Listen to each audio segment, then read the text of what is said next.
came burling through the town. He danced the war with excitement. Ilka wife cries old Mahoon, well I wish you luck with your prize man, for the deal's a war, the deal's a war. The deal's a war with excitement. He's danced a war, he's danced a war. He's danced a war with excitement.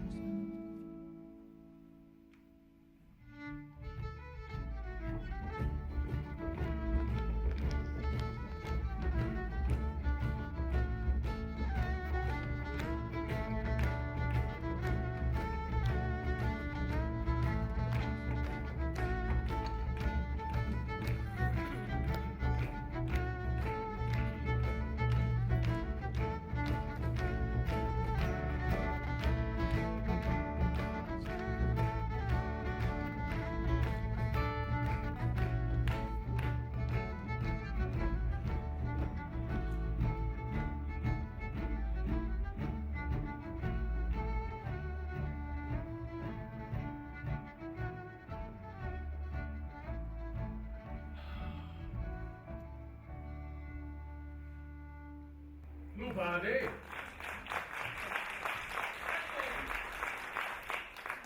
Good evening, ladies and gentlemen. Good evening. And welcome, lads, lassies, nabs, yaffs, birkies, and beezers. You know, to our cup o' kindness.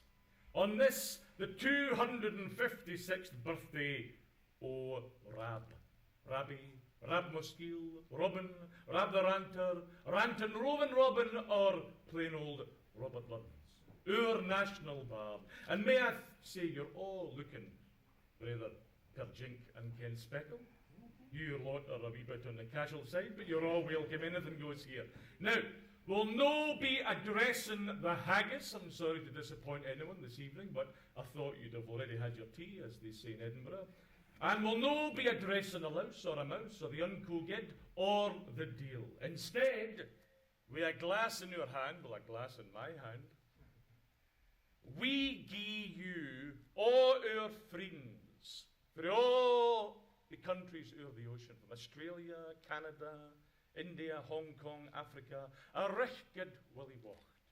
For all the memories that you've given us this past year when you came to visit us at the Commonwealth Games. And what a time that was.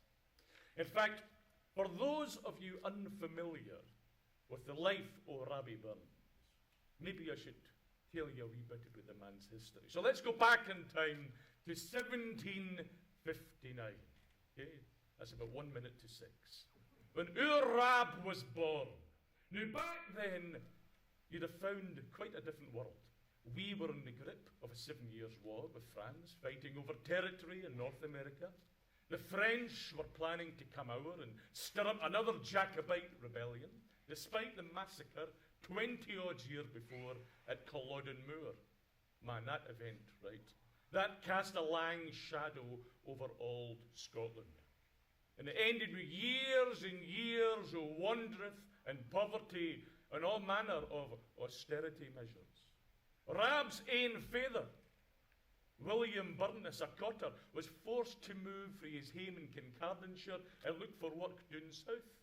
He got a job working as a gardener, became head gardener, eventually, to Provost William Ferguson in Ayr. That's Ayr, wham nane surpasses for honest men and bonny lasses. And there, William Burness met his wife to be Agnes Brune, a braw farmer's daughter. Now, William built a small cottage for them in Alloway, that's near Ayr, and their family home that was for the next 8 years. And then, the bit we've all been waiting for. On January 25th, as the wind blew as 'twad blown its last, as Tam O'Shanter would say, and there was sic a cold wintry blast that made the doors and winnocks rattle sae muckle you'd think old Nick himself was chapping at the door. Agnes gave birth to her first bairn, our Rab. And as he drew his first breath, the gable end of the house was blown in, and mother and bairn had to seek refuge with the neighbours next door. But there we are. Rabbie Burns had just arrived, and already he'd made a nunco presence felt.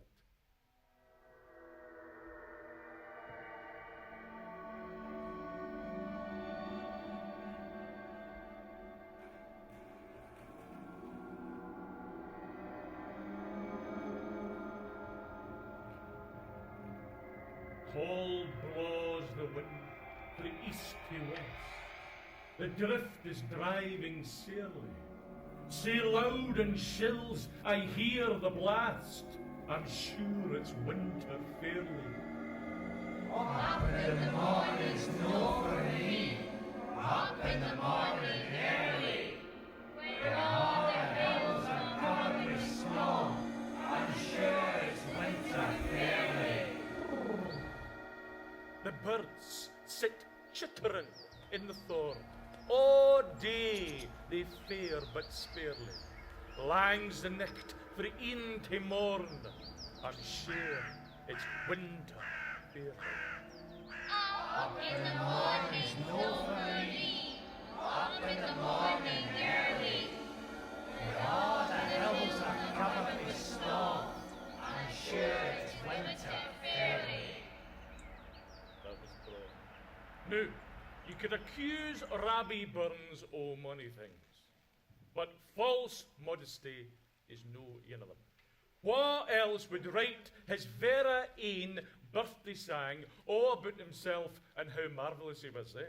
And he was marvellous, was rantin' roving Robin.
Just like a Sunday night at Pussy Nancy's Tavern. Right, now, Rantin' Rovin' Robin, as Rabbi calls himself in that sang, had 3 brothers and 3 sisters. So it wasn't long before the family had to move to a muckle farm at Mount Oliphant.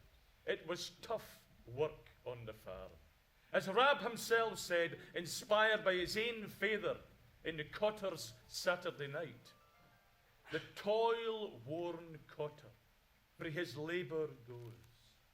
This nicht, his weekly moil is at an end. Collects his spades, his mattocks, and his hoes, hoping the morn in ease and rest he spend. And weary o'er the moor his course does hameward bend. But you know, it wasn't all toil and misery. They saw few visitors, and there was no telly in those days, but So whenever Rab could drag himself away from the plough, he'd either he his neb stuck in a book, or else his bar's brain would be barmy and brimming full of notions that he'd find himself scratching out his ain sangs and his ain verse, inspired by the raw beauty of the Ayrshire countryside. Brian, Harriet, could we hear some music?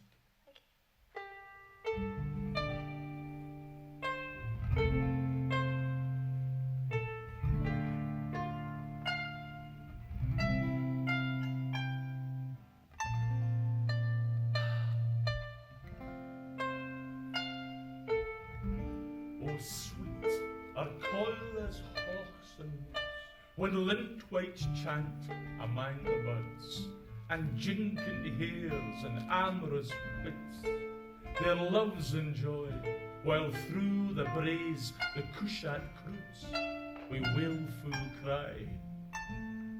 Even winter bleak has charms to me, when winds rave through the naked tree, or frosts on hills of oakle tree are hoary grey, or blinding drifts wild furious fall, darkening the day.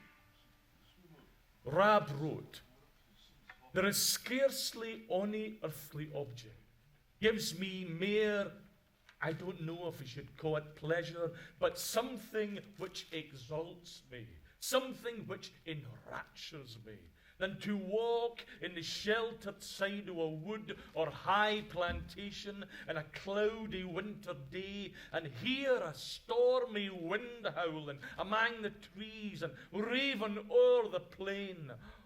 It is my best season for devotion. Now, inspired by the winter and the bonny Ayrshire countryside, Rabbie Burns may have been.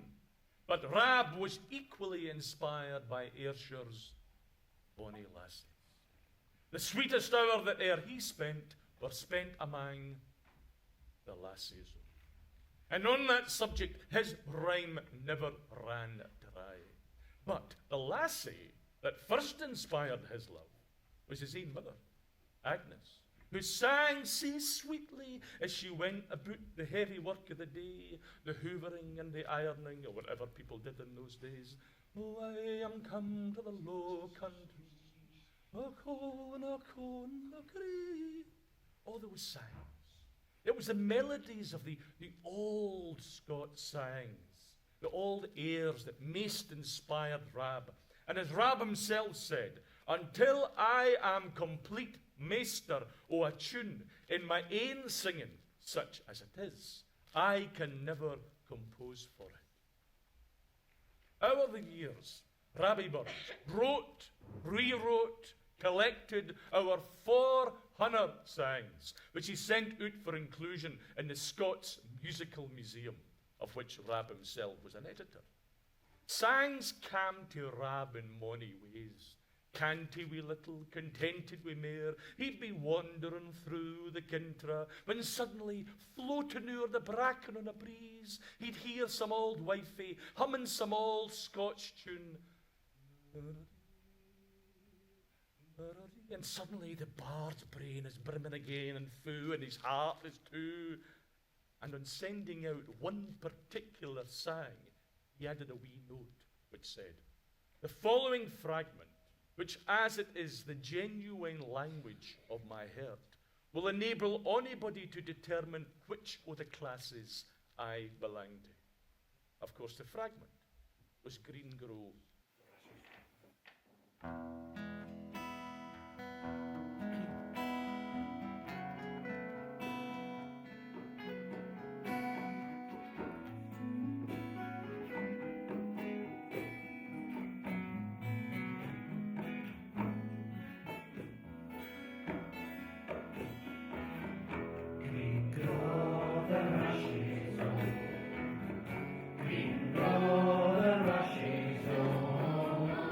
Sweetest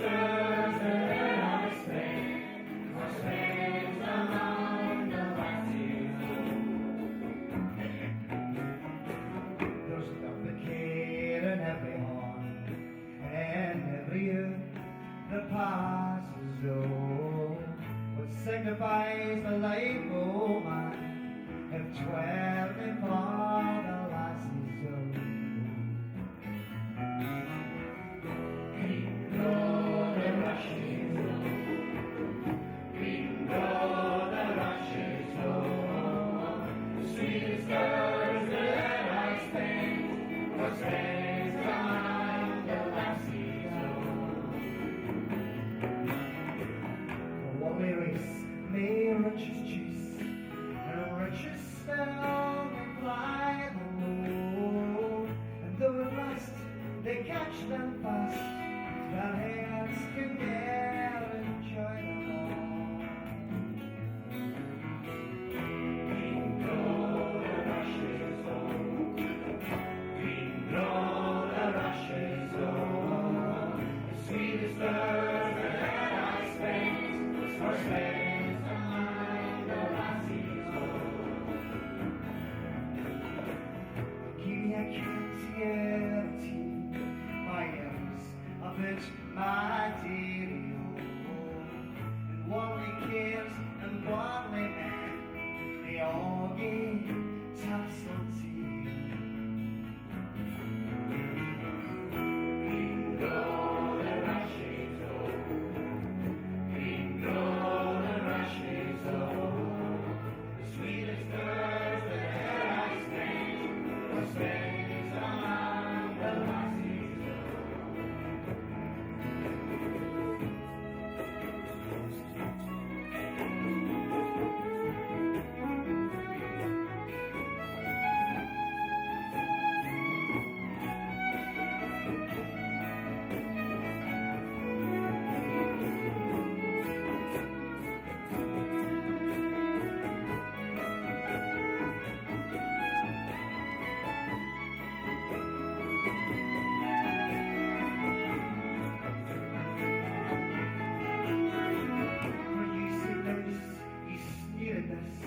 you've not, but sense was asses, oh, the wisest man the world ever saw, he clearly loved glasses,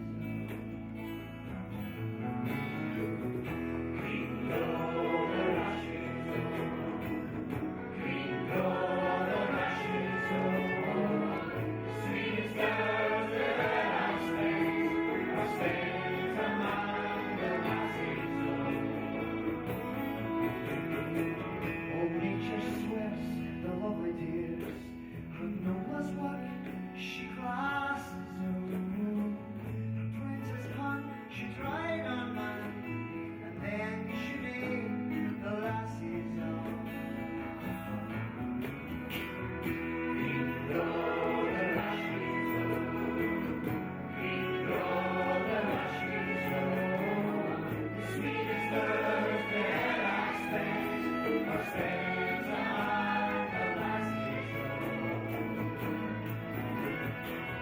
green go the rushes green go the rushes the sweetest girls that I spent are spent among the lassies the sweetest girls that I spent was spent among the lassies, yes. Thank you.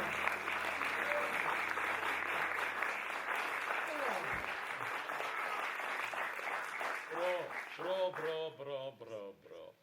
Now, 2 years later, Rab published his new famous poems, chiefly in the Scottish dialect, or more famously known as the Kilmarnock.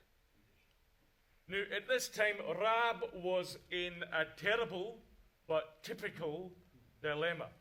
You see, he loved a bonny lassie, and she loved him. That's an aspect of Bun's life in a nutshell, actually. So we're talking here, of course, of Jean Armour. Now, Jean's father, a Paisley stonemason, would have none of it. Now, I have to say here that speaking as a father of a daughter myself, knowing Bun's reputation, I'd be worried if Rabbi Buns came knocking at my door, looking for my daughter. But nevertheless, being Rabbi, things were rather more complicated. For Jean had not only stolen Rab's heart, she was also carrying his bairn. Well, Rabbi decided, as only Rabbi would, that the best way out of this was to head to Jamaica, to make his fortune on the plantations, and there he would send it back to Jean and the bairns. There we go. Hey, Jamaica. It makes you wonder, though, doesn't it? It makes you wonder how Jamaica would have influenced Rabbi Burns' songwriting. Eh? Matthew, here's some Ayrshire reggae, man.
Ladies and gentlemen, Rab Marley and the Scotch Whalers.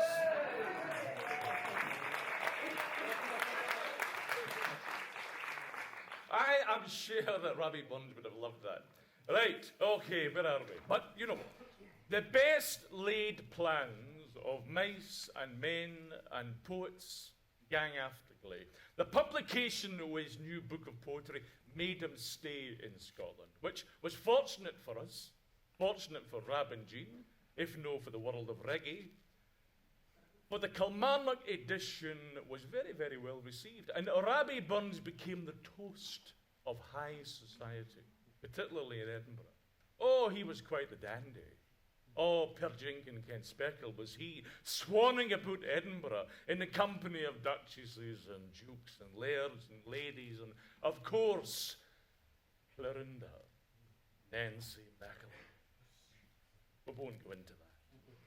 Oh, the great and the good, they all wanted a piece of our Rab, their heaven-taught ploughboy. That's a nice catchphrase, isn't it?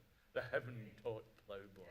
But it's a slap in the face for Rabbi's father and mother, who'd paid good siller for their so-called heaven-taught Rab to be properly educated in French and English and Latin.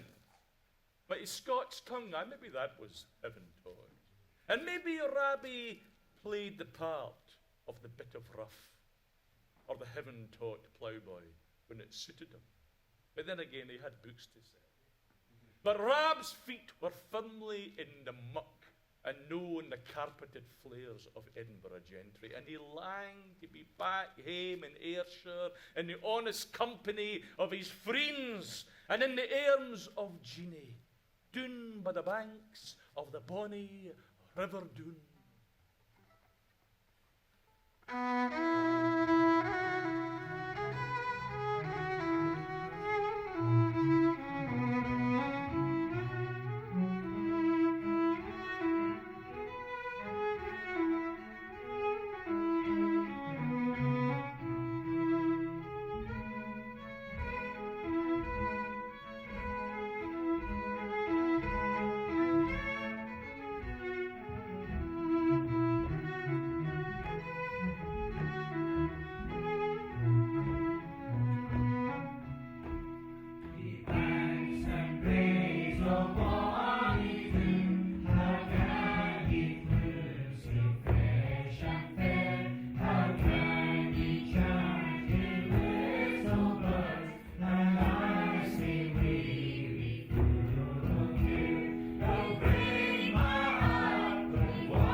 Even the hardest heart couldn't withstand a sang like that, eh?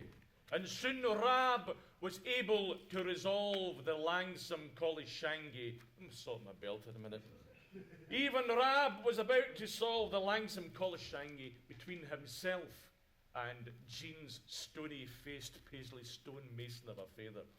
And so Rab and Jean were married for his 30th birthday, and they moved to Elleslyn Farm by Dumfries.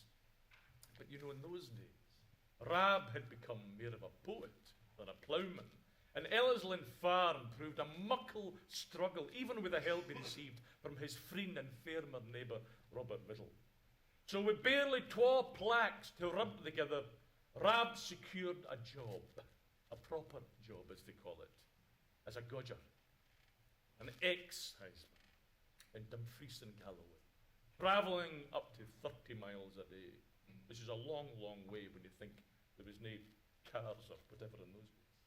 Or in the Kintra, collecting taxes on alcohol, keeping a watch out for the smugglers, great and small. There's no whiskey in that drum, is there, Mr. McCluskey? No.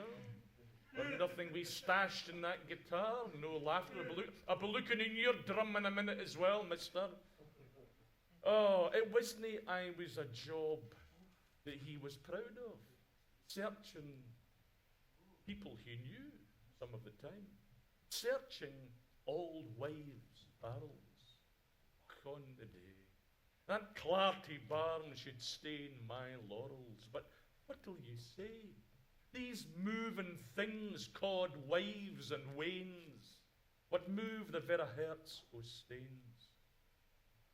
But clouds can hae linings o' siller, and it was here in Ellersland that Rab's brimming through imagination conjured up what would become his most enduring comic character. A blazing young farmer frae Carrick who was chased by witches and warlocks from the ruins of Alloway Kirk across the River Doon, and his name was Tam O'Shanter. Now, we'll no read the whole thing. After all, you'll want to get home before midnight. So imagine, if you will, Tam has just arrived at the ruins of Alloway Kirk. There are eldritch lights flashing and unco music playing. Matthew, could we have some creepy Celtic music on yon 18th century synthesizer?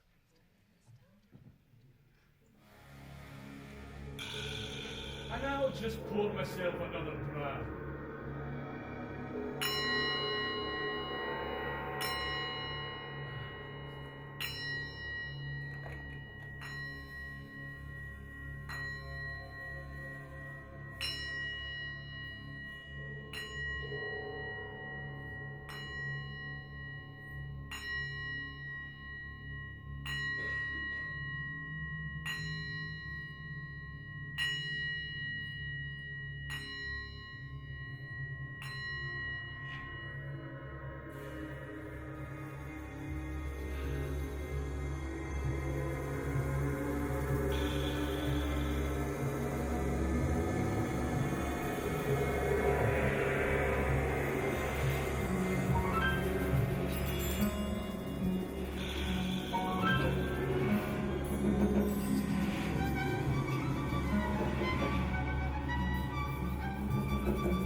Inspiring, eh? Old John Ballard. Oh, what dangers thou canst make us stop. With Tiffany we fear nae evil. Usquebaugh, we'll face the tea. The swat sae reamed in Tammy's noddle. Fair play he cared, the deal's a bottle. But Maggie stood like sair astonished, till by the horn and heel admonished, she ventured forward the lip. And wow, Tam saw an unconstant. Warlocks and witches in a dance nae cotillon brand new frae France, but hornpipes, jigs, strathspies and reels, but life and metal in their heels.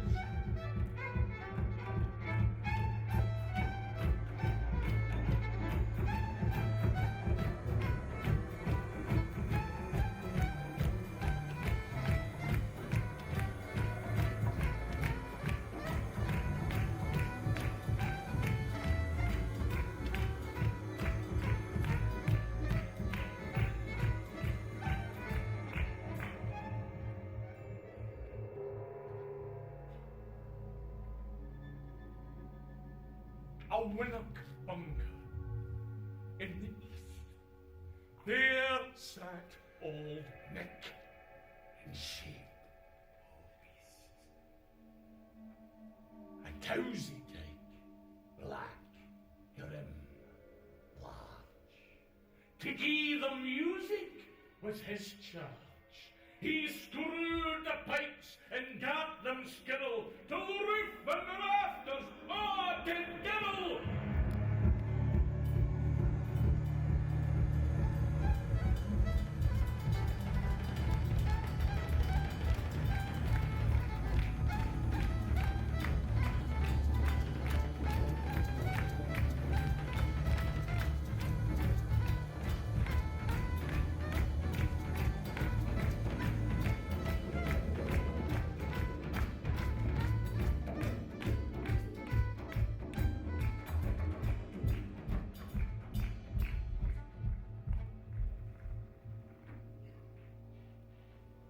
coffins stood round like open presses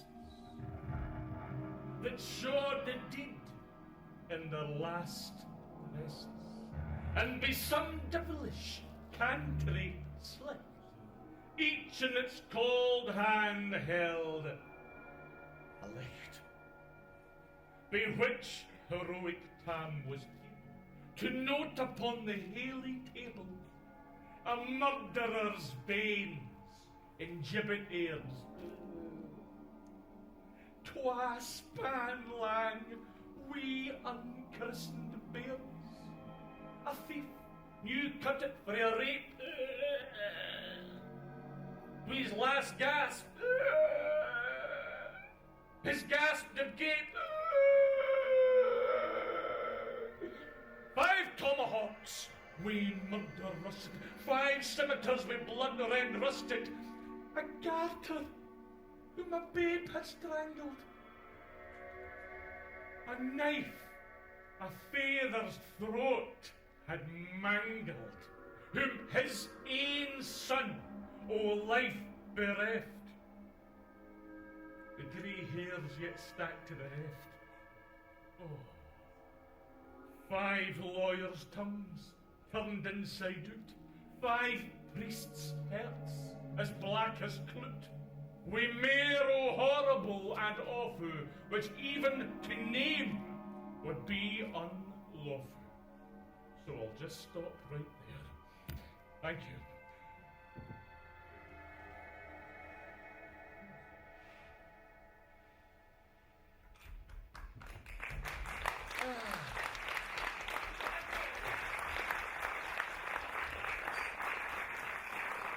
And let that be a warning to you all. It's funny though, isn't it, eh? It's funny if you ever read Burns' address to the deal, although whatever title suits thee, old horny, saken, knicker, cluty, etc. The Scots have hundreds o' names for the deal. Satan, old nick, old horny, old cluty, cluts. But we've only got 1 or 2 names for God. Like God. It must say a lot about it. Maybe Rabbie was so obsessed with the big burning fire because Scotland is aye so bloody freezing. But Rab's kindness towards others, let's talk about that. It came naturally to him. And as for his love of the common man, well, it can be found in just about everything that Rabbie Burns ever wrote. But it wasn't just in his verse. It was in the joy he felt in the company of others, be it Pussy Nancy's Tavern in Mauchline or the Globe Inn in Dumfries, and preferably with a dram before him. In fact, it was while staying at the Globe Inn that Rab scratched out yin or twa verses on a winnock pane in his room, with a diamond-tipped stylus that he'd received as a gift from a wealthy patron. In fact, you might have seen a reproduction of that very window downstairs, if no a swatch in the way. In any case, those verses that he scratched out on that window are as relevant the day as they ever were. In fact, maybe more so. Gerard, would you recite it for our friends?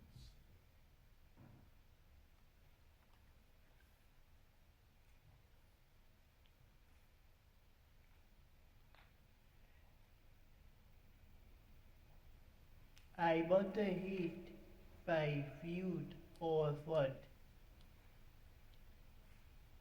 Wo glorious name may screen us, and was at him I'll spend my blood. Life-giving was of Venus. The deities that I adore are social peace and plenty. I am better pleased to make one more than be the death of 20.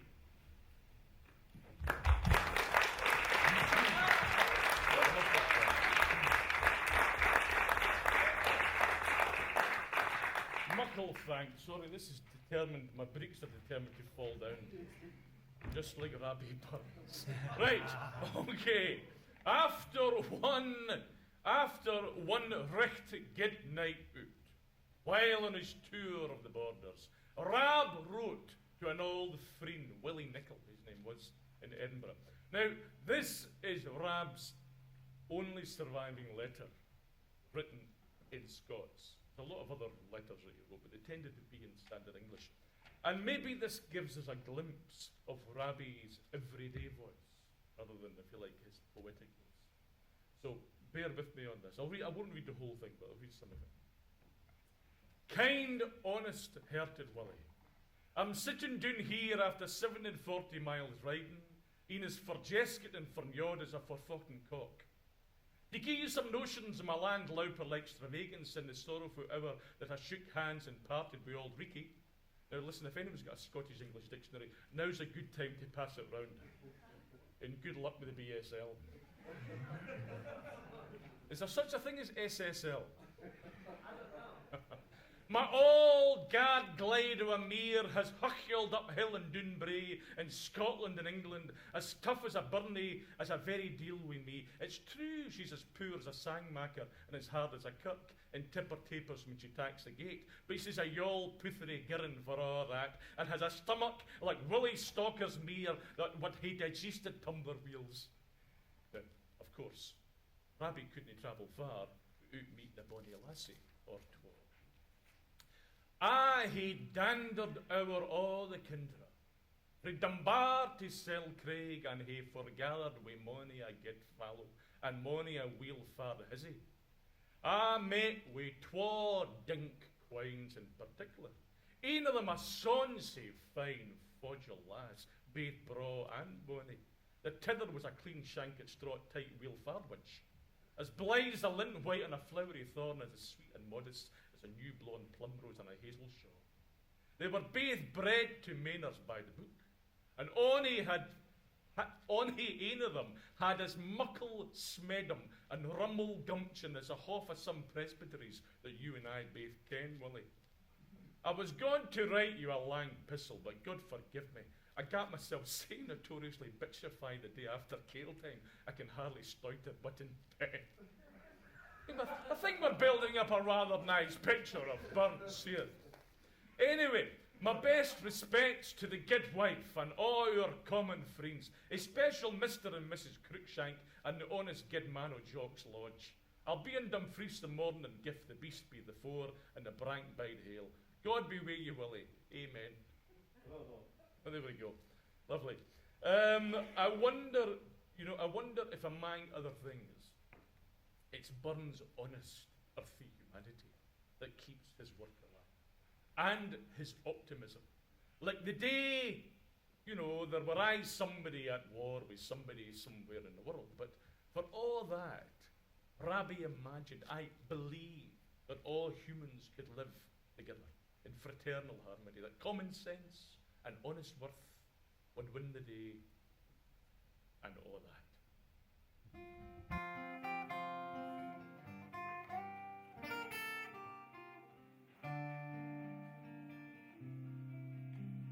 Is there for honest poverty that hangs its heat and all that? The coward slave we pass on by, we dare be poor for all that. For all that and all that, our toils obscure and all that. The bank is worth the guinea stamp, the man's the gown for all that. No on him we fare we dine, we're hard we bring and all that.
a Marcus Junior, the honest man's a good as might, good faith he won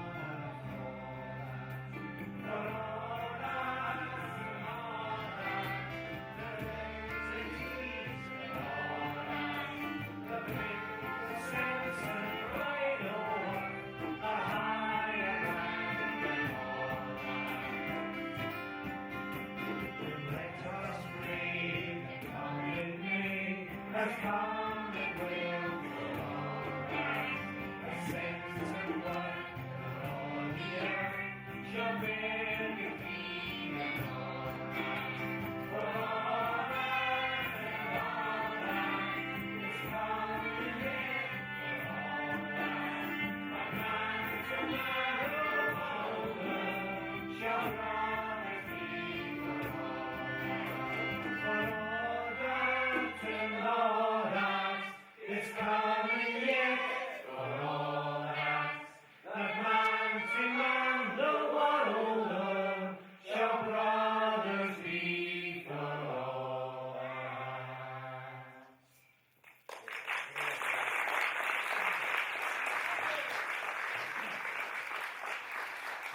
Oh, bro. Now, back then, freedom of expression was an uncool notion, so Rabbie kept his authorship of that particular song concealed for a while, for fear of losing his job in the excise or even being sent to the jail. You see, as an exciseman, you swore an oath to the king, proclaiming liberty, fraternity, equality, etc. was forbidden. After all, it wasn't long afore that king had been guillotined in the French Revolution, and our King Job III was keen to make sure his head stayed firmly on his shoulders. Now let's go on a wee bit in Pabsley, and the excise work, with all its constant travels, and in the wind and the rain and all the weather in that Dreich countryside can throw at you. It started to tack its toll on his health. I'm sure that had something to do. And writing to his publisher, he said, "Alas, my dear Thomson, I fear it will be some time ere I tune my lyre again. Almost ever since I write you last, I have only known existence by the pressure of the heavy hand of sickness. I have counted time by the repercussions of pain. Rheumatism, cold, and fever have formed to me a terrible trinity in unity, which makes me close my eyes in misery and open them without hope." While taking treatment for his illness in the waters of the Solway Firth, he penned this note to Jean. In fact, Murray, could you give us a tune in the old squeeze box?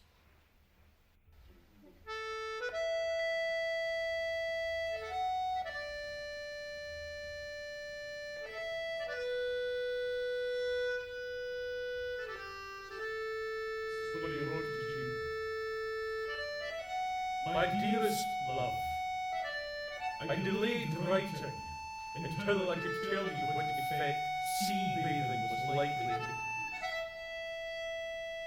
It would be injustice to deny that it has eased my pains, and I think has strengthened them. But my appetite is still extremely bad. Nay flesh nor fish can I swallow. Porridge and milk are the only things I can taste. I'm very happy to hear by Miss Jean Lewis that you are all well. A very best and kindest compliments to her, and to all the children. I will see you on Sunday. Your affectionate husband, Rab." Jean then was just 31 years old. They had 6 surviving bairns, and surprise, another on the way.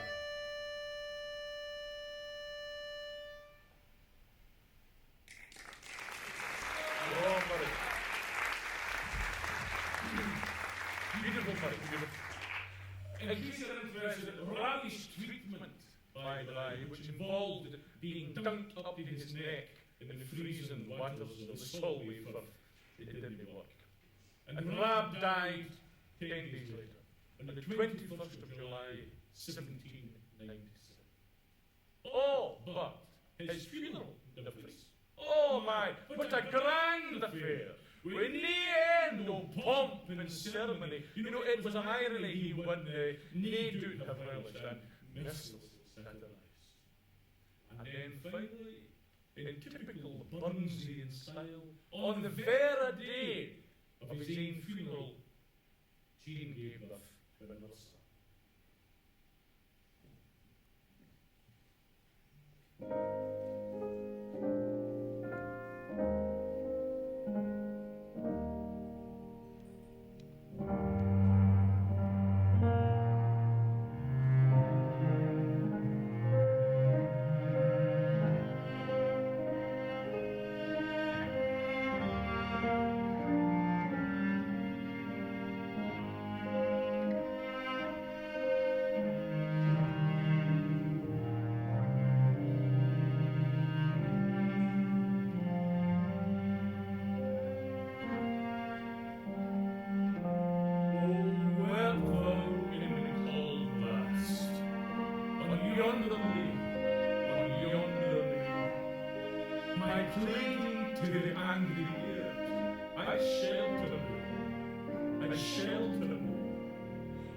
Misfortunes, bitter storms, around thee, Lord, around thee, Lord.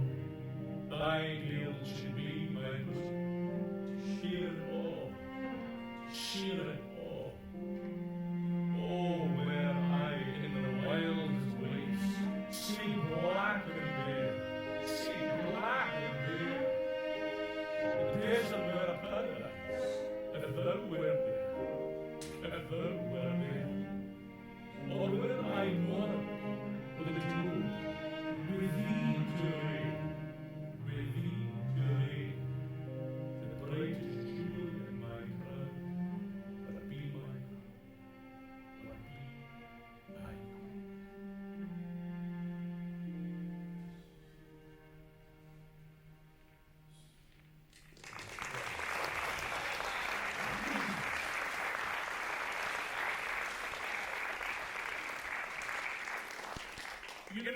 You know the wonderful things about Rab was his endless fascination with humanity.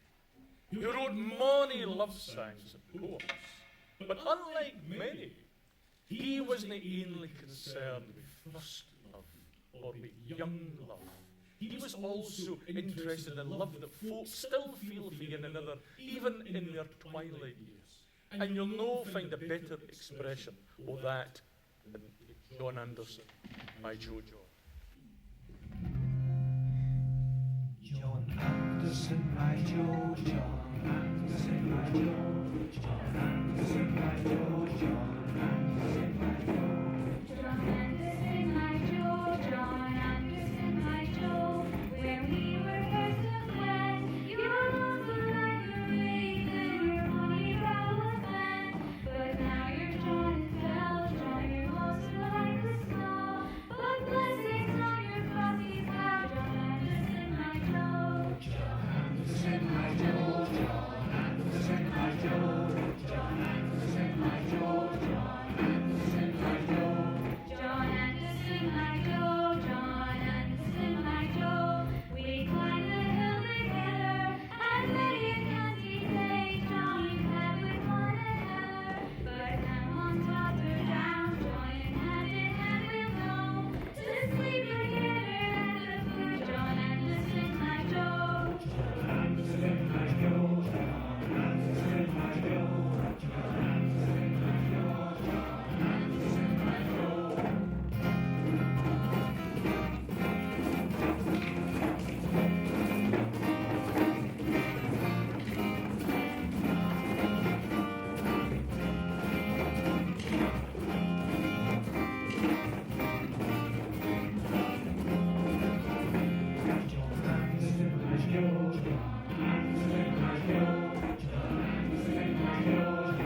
lasses.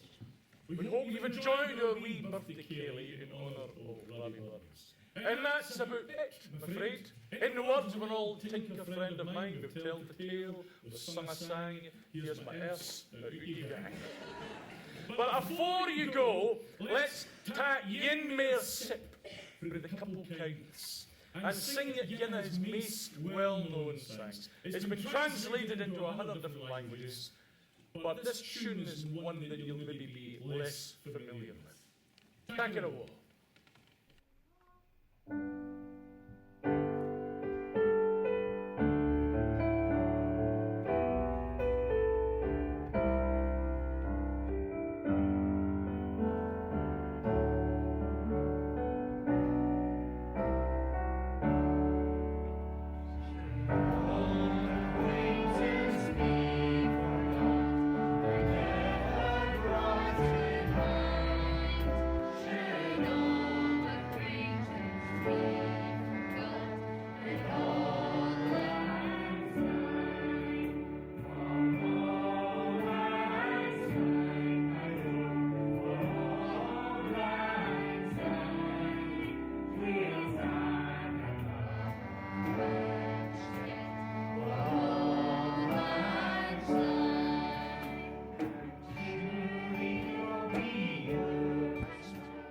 Surely I'll be mine, and we'll die.